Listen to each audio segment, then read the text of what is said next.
Donc dans cette séance, du coup, nous allons recalculer donc, la topologie de notre mèche. Donc on va commencer par le dupliquer donc une fois, et pareil pour la partie inférieure, donc on duplique. Et là, sur le mesh principal, donc on va le cacher, et on va cacher celui-ci, et on va passer uniquement sur la polysphère principale. D'accord. Donc ici, donc le crâne du haut. Là, on va indiquer donc des lignes de topologie à suivre pour aider donc le ZRemesher à comprendre notre mesh et du coup à bien le recalculer, d'accord. Donc pour faire ça, on a ici donc un outil qui s'appelle le ZRemesher, vous voyez.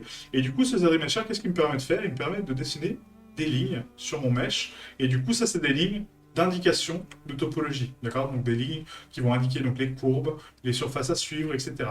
Donc là, nous, c'est ce qu'on va faire. On va commencer par les cavités, donc ici, donc au centre, d'accord. Donc on va tracer donc un rond autour pour indiquer que cette forme-là est circulaire. Ensuite, on va indiquer donc la ligne de construction qui est ici pour les cavités oculaires, donc à l'intérieur. La ligne de cavité oculaire à l'extérieur. Celle-là aussi, comme ceci.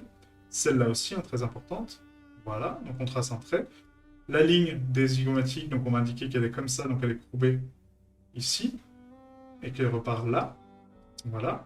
Cette ligne-là, pareil, oups, excusez-moi, j'ai enlevé mes lignes du coup. Donc faites attention, hein, quand vous cliquez en dehors sur une ligne, ça va les enlever. Hein. Donc une ligne qui va être courbée comme ça, celle-ci qui va partir donc à l'arrière, celle-ci qui va partir en flow comme ça, celle-ci qui part comme ça, et là, l'arcade surtout, très important, qui part comme ça. Ensuite, on a une ligne qui part comme ça pour la cicatrice. Donc là, on va juste l'indiquer ici. Voilà. Là, on va indiquer donc la topologie, donc là. On va réduire la brosse un peu, hein, pour avoir un peu plus de finesse au niveau du trait. La ligne centrale du nez. La cloison, donc là, on va indiquer donc la cloison nasale qui part en contour, ici. Là, le centre, donc pareil, on va réduire la brosse au minimum et on va indiquer qu'ici, il y a une petite zone de topologie en rond, d'accord, donc en cercle. Là, pareil pour la ligne de symétrie. Ensuite, cette ligne-là repart donc comme ça. Là, on peut indiquer donc celle-ci, celle-ci, celle-ci. Oups, pardon, celle-ci. Voilà. Donc là, c'est pas trop mal. Et après, on peut indiquer donc la cicatrice donc supplémentaire ici, mais ça, c'est par la suite. Non, non, ça, c'est le détail, donc c'est le micro-détail, on s'en fout. Ensuite, on a donc là la cavité donc qui est ici, pareil, donc en cercle. Oups. Faites attention à votre tracé. Voilà. Là, on a donc la zone de la mâchoire, donc ici. Là, pareil, ça part en cercle comme ça. Une ligne centrale pour la symétrie. Et là, je pense que c'est pas trop mal. Ouais. Ensuite, pour les dents, c'est un petit peu différent parce que les dents, en fait, elles vont prendre donc, une surface du coup de structure de maintien. Donc, du coup, on va ici indiquer la courbe. Ouais, donc là, ça va être un peu plus complexe parce que du coup, elle est vraiment très fine. Donc là, ce qu'on va faire, c'est qu'on va tracer donc une ligne. En fait, donc ici, si vous laissez appuyer sur Alt et que vous tracez un trait vers la droite, ça va faire normalement une boucle. Donc cette fonction-là ne fonctionne pas souvent, mais vous voyez, en fait, donc là, ça fait une boucle, d'accord? Donc là, on lâche le Shift, on lâche le curseur et normalement la courbe reste. Mais là, ouais, ça va un peu trop prolongé. Donc on recommence. Donc Shift, on clique, Shift, on trace. Et là, ça fait la boucle, vous voyez. Donc Shift, on clique, trace, hop. Ça fait ma boucle. Donc je la replace proprement. Et je relâche. Ouais. C'est ça que cette brosse-là est vraiment super, mais des fois, elle marche pas très très bien. Donc Shift, clic, voilà, on trace. Vous voyez, en fait, des fois, elle se décale en fait sur le dessus. Donc là, c'est à moi de lui indiquer la topologie où elle est, en fait. Mais c'est un peu compliqué. Et ça lag de ouf, en fait. Bon, on va laisser tomber pour les lignes de courbe, hein, du coup. Mais je vous ai montré la méthode, ça on le fera pour les doigts, par exemple, des personnages. Quand ils seront un petit peu plus low poly, parce que là, on est vraiment très dense en termes de géométrie. Donc juste indiquer les courbes des dents principales, en tout cas. Voilà, pour avoir juste une belle topologie au moins au niveau des dents. Et après, on sera bon. Voilà, parfait. Donc là, c'est bon. Tac. Et là, on va faire donc maintenant un ZRemesher. Donc là, en termes de force de courbe, justement, donc les courbes qu'on a données, on a ici 50%. D'accord? Donc taille adaptative à 50 et 5000 polygones. Donc on va descendre ici, donc à 1000, et on va essayer comme ça. D'accord? Donc ça, c'est un premier test pour voir le résultat qu'on aura. S'il est parlant, s'il est beau, bah, on reste là-dessus, sinon on retouchera nos courbes. D'accord? Donc c'est un petit peu compliqué la retopologie automatique, entre guillemets, parce que du coup, on a quand même des courbes d'indication. On donne de la matière à ZBrush pour travailler. mais ça reste la méthode la plus rapide. Parce que là, de refaire une retopologie dessus, ça prend énormément de temps, et c'est pas si simple en fait. Et moi, j'avoue que cette étape-là de retopologie, je fais tout pour ne pas la faire. Voilà, donc après, si vous connaissez en retopologie, faites la retopologie du mesh par vous-même, il n'y a pas de souci. Mais pour ma part, ça va être que de la retopologie comme ça, d'accord? Donc soit par polygroupe, soit par tracé, soit par remesh simple, et du coup, on aura quelque chose de bon. Ah, donc là, la topologie est recalculée, donc du coup, on peut analyser que le mesh est pas si mal en termes de topologie. C'est plutôt propre, hein, je trouve. On va analyser juste un peu la géométrie en termes de polyframe. Et là, ouais, c'est pas mal, hein. Franchement, c'est pas mal. On a quand même nos structures, nos dents sont bien respectées en termes de courbes. Franchement, c'est pas mal. Voilà, moi, le résultat me plaît en tout cas. C'est pas déconnant du tout.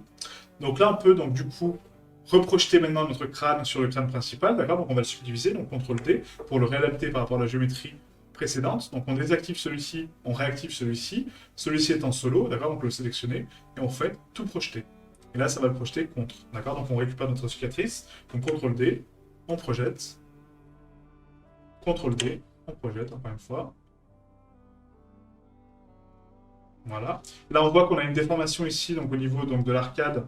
Donc là, on lisse cette surface, hein, d'accord, pour la relaxer. Là, pareil, on lisse, on relaxe, hein. Là, c'est bon. Là, c'est bon. Donc, je vérifie un petit peu hein, les zones. Ouais, là, c'est pas mal. Il y a juste là et là, hein, d'accord? Donc là, c'est bon. Donc, tout projeter encore une fois. Avant de subdiviser, hein. Voilà. Là, ça nous refait la déformation, pardon. Donc, on relisse un peu, comme ceci. Et on resubdivise. Donc, CTRL-D et tout projeter.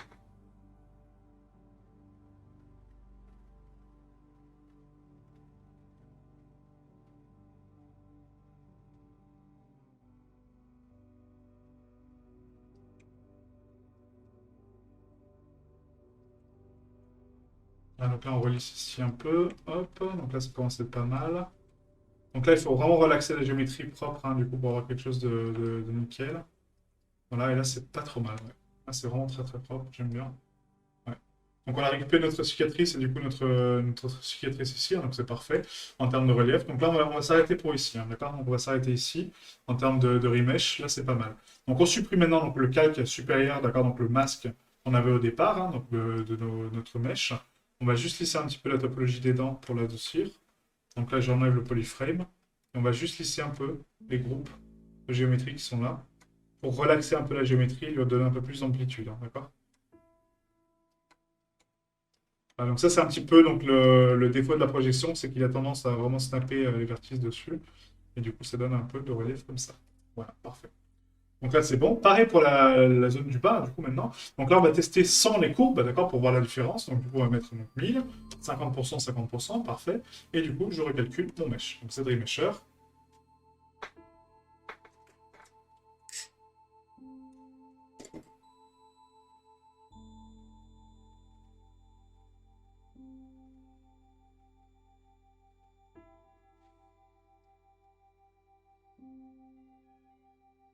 Voilà, donc là, ça l'a recalculé. Donc vous voyez, sans courbe, ça me donne un résultat pas trop dégueulasse, hein. Franchement, c'est pas mal, hein. Franchement, c'est nickel, hein. Même pas besoin de courbe au final, donc du coup, bah, tant mieux. Donc là, on est passé donc, à beaucoup moins de géométrie, donc on fait un CTRL-D, on va le projeter contre l'autre, d'accord? Donc on active que celle du dessus, hein, on désactive l'autre. Et là, on fait une projection uniquement de ce mesh-là sur l'autre. Donc solo, tout projeté. Comme ça, on récupère donc la structure de mon mesh. CTRL-D, tout projeté. CTRL-D, tout projeté. Et CTRL-D pour finir, tout projeté. Et voilà. Et là, on a terminé donc, le remesh de notre structure.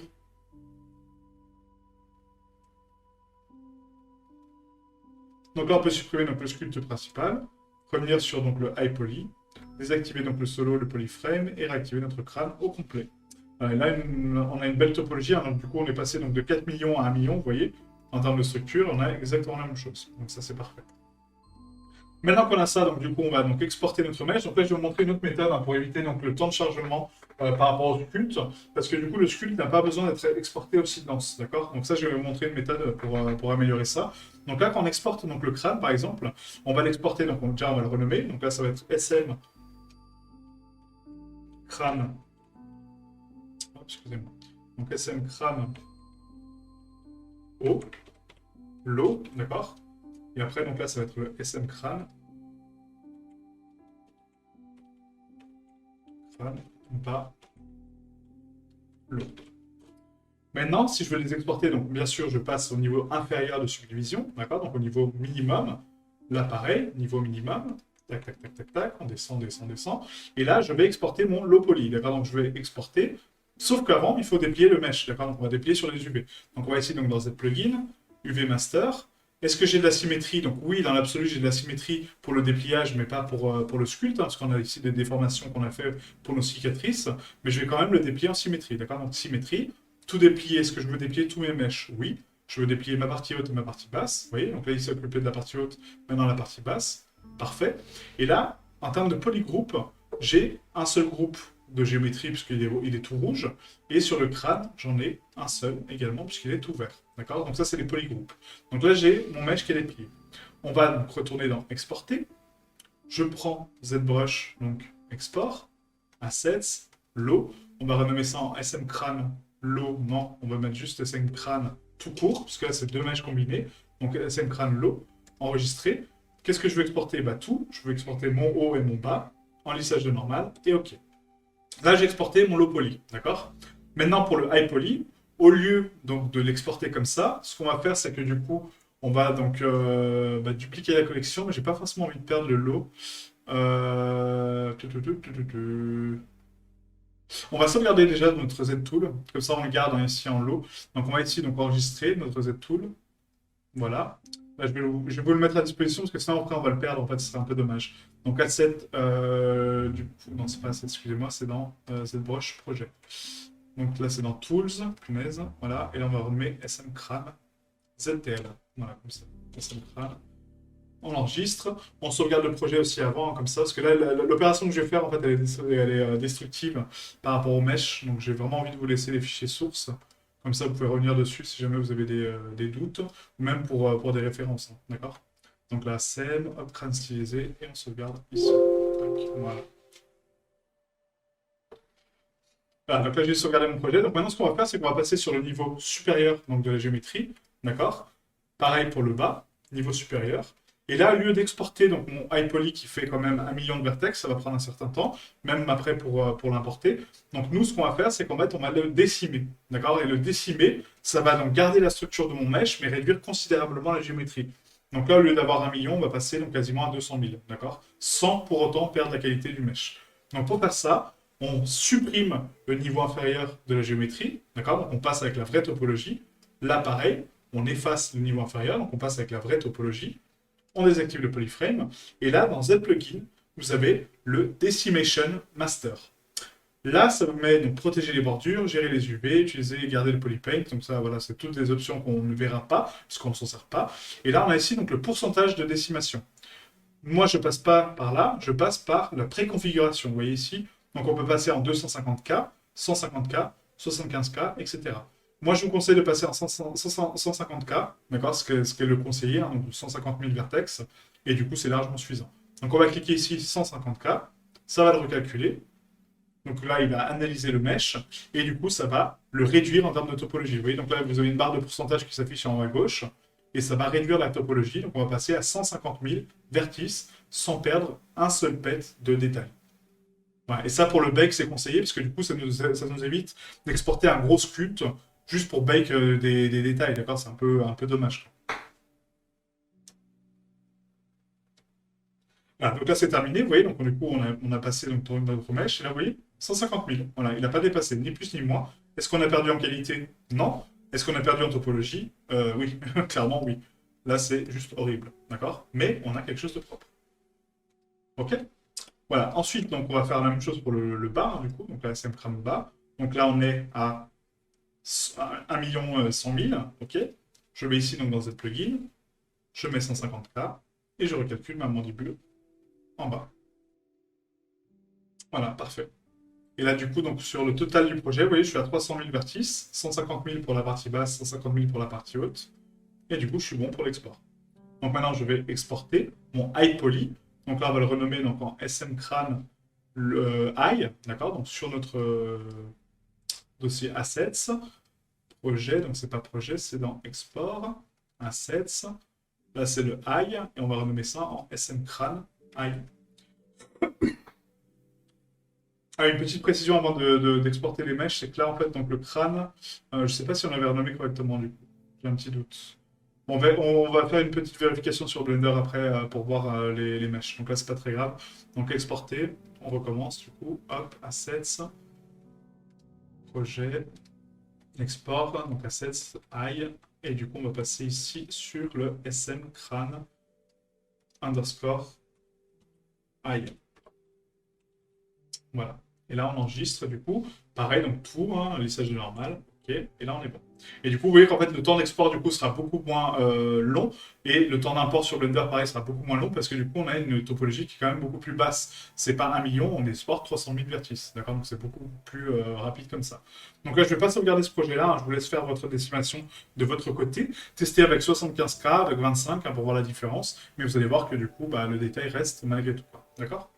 Donc là, on va fermer ce projet-là, on va passer rapidement sur Blender, juste pour bah, renommer nos mèches correctement, hein, d'accord. Donc là, on va passer directement sur Blender. On est sur Blender, donc du coup, on va importer donc, notre crâne, hein, je vais juste décaler la référence sur la gauche, on en a plus besoin. Donc là, importer donc FBX, je vais dans mon dossier, donc du coup, hop, hop, ZBrush, export. On va prendre notre assets, pardon, notre crâne low, d'accord, donc on va l'importer. Et du coup, notre crâne low, donc là, si je fais un point, dessus. On va commencer juste par optimiser en fait avec les textures. Donc ça, on ne le fera pas à chaque fois, hein, d'accord. Donc on le fera pour le personnage, mais là c'est pour vous montrer. Donc ici, on a une topologie, vous voyez, donc de 7000 faces, d'accord, au total, hein, sur tout le mesh. Et là, quand je vais dans les UV, donc UV Editing, en fait, j'appuie sur Tab, donc sur mon crâne. Hop, donc je vais sélectionner en actif. Vous voyez, en fait, donc mes UV sont superposés, donc ça c'est pas bon. Donc on va faire un CTRL A, CTRL P pour les séparer, les impacter. Et là, j'ai mon UV sur tout le crâne, d'accord. On va créer donc un nouveau matériel ici qui va s'appeler donc uniquement SM crâne, d'accord. Donc M crâne, stylisé, hein, si vous voulez, crâne stylisé. Tac. Et là, on va faire un CTRL L et on va linker les matériaux, comme ceci. Ok. Donc là, on a bien SM crâne low, SM crâne bas. On va faire un M pour créer une nouvelle collection. Nouvelle collection, on va la renommer en low. D'accord. Donc ça va être notre sculpte, enfin notre mesh low. Et ensuite, on va importer notre sculpte. Donc là, fichier importer, FBX. Je prends mon crâne, donc maintenant I. Voilà. Donc là, ça va importer mon crâne I. Vous voyez, donc le temps d'import donc, est un peu long, certes, mais beaucoup moins que 1 million, hein, croyez-moi. Parce que sinon, il faut attendre vraiment très très longtemps pour l'importer. Voilà, donc là, il est importé, vous voyez. Donc là, on va le mettre tout de suite dans une collection, donc I. Voilà, comme ceci. Hop, et du coup, donc notre crâne, voilà, donc là, il n'est pas renommé. Donc là, on va renommer ça tout de suite, hein, donc on va double-cliquer dessus. On va mettre notre crâne au, du coup, I. Voilà, et le SM crâne bas, du coup, ça va être donc le I aussi. Enfin, I, hop, comme ceci. Voilà. Comme ça, on a bien renommé nos mèches. Donc là, c'est bon hein, pour les matériaux, pour les UV. Là, c'est bon pour donc, le renommer de mèche. Hein. Donc maintenant, on peut faire un fichier exporté, FBX. Voilà. On va retourner sur notre fichier I, on revient en arrière, parce que là, c'est le low. On va prendre le low, SM crâne low. Pour les pré-réglages d'export, on met export substance avec le lissage donc, de normal, géométrie, hein, d'accord, et exporter. Pour le SM crâne I, on le resélectionne, fichier exporté. Vous voyez qu'il arrive à la même origine, hein, donc ça c'est très important. FBX, je prends mon dossier I et je prends mon I. Et là, peu importe le pré-réglage, on s'en fout des normales, donc exporter. Ok. Voilà, donc ça c'est les étapes que vous devez faire à chaque fois que vous sculptez un objet. Donc c'est toujours vérifier le nom, hein. Donc là, bon, bah, on s'est trompé. Mais en tout cas, il faut quand même l'importer sur Blender pour optimiser vos cartes UV. D'accord. Si vous voulez une seule carte UV, bah, vous faites une seule carte UV. Si vous voulez une carte UV par mèche, d'accord, donc par du coup, bah, pour le haut du crâne et le bas du crâne, ce qui peut être un choix aussi, bah, vous faites deux cartes. D'accord. Donc du coup, vous faites deux matériaux différents. Un matériel qui va s'appeler M crâne low, un autre M crâne high, et puis du coup, vous avez vos deux matériaux. Mais moi, je vous conseille de travailler sur une seule carte, hein, surtout pour des assets. Ok. Voilà, donc là, on va pas sauvegarder ce projet-là, hein, du coup, ça sert à rien. C'est juste pour vous montrer donc, cette étape-là. Et du coup, la prochaine étape, on va commencer à sculpter nos assets qu'on a créés sur Blender. D'accord? Donc là, ça va être une partie un peu plus rapide parce que je vais juste vous donner une méthode de travail. Et après, c'est à vous de donner le détail pour vos assets. Et ça va être beaucoup de répétitions. Mais je tiens quand même à vous retranscrire tout le workflow et toutes les étapes de création en fait, des assets. Donc du coup, je ne vais rien couper au montage. Donc si vous les zappez après les parties, parce que du coup, vous avez la connaissance et les compétences, vous pouvez le faire. Si après vous voulez suivre en même temps que moi, il n'y a pas de souci, vous pouvez le faire aussi. Ok? Donc à tout de suite pour la sculpture des assets.